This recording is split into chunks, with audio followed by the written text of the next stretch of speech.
Hello বন্ধুরা, কেমন আছো তোমরা? আশা করি ভালো আছো। তোমাদের সবাইকে স্বাগতম আমার নতুন ভিডিওতে। আর দেখতে পাচ্ছ, কথা বলতে বলতে বৃষ্টি চলে আসলো। আর সামনে দেখতে পাচ্ছ ওটা গ্রাম, আমাদের গ্রামবাসী। আর তারাও কিন্তু এখানে বাড়ি দিচ্ছে, কারণ তাদেরও বাড়ির পাশেই কিন্তু গঙ্গা নদী।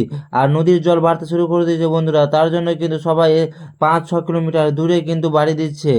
আর দেখতে পাচ্ছ আকাশটা পুরো মেঘলা করে রেখেছে। আর যখনই মেঘ লাগাচ্ছে তখনই কিন্তু হালকা হালকা বৃষ্টি হচ্ছে। আর কাজ করতে কিন্তু খুব ভালো লাগছে, সেই রকম গরম লাগছে না। আর দেখতে পাচ্ছ, এটা কিন্তু আমার বাড়ি তৈরি হচ্ছে, আমার বলতে কি আমাদের বাড়ি তৈরি হচ্ছে। আর বাড়িতে এখনো আমরা আপাতত 2টা রুম দিচ্ছি, কারণ নদী ভাঙনের যদি ভেঙে যায় আগের বাড়িটা, তাহলে আমরা এখানে এসে থাকতে পারবো। আর আমার বাবা এখন কাজ করছে। আর এই মাসে কিন্তু যখনই আকাশে হালকা মেঘ লাগাচ্ছে তখনই কিন্তু বৃষ্টি হয়ে যাচ্ছে। আর সেই রকম কিন্তু জোরে বৃষ্টি হচ্ছে না, দেখতে পাচ্ছ পুরো আকাশটা একদম মেঘলা করে রেখেছে, তার জন্য কিন্তু এখন বৃষ্টি হলো। এই দেখো আমাদের কালীতলায় দিয়ারা রথযাত্রা, আর দেখছো কত মানুষের ভিড়।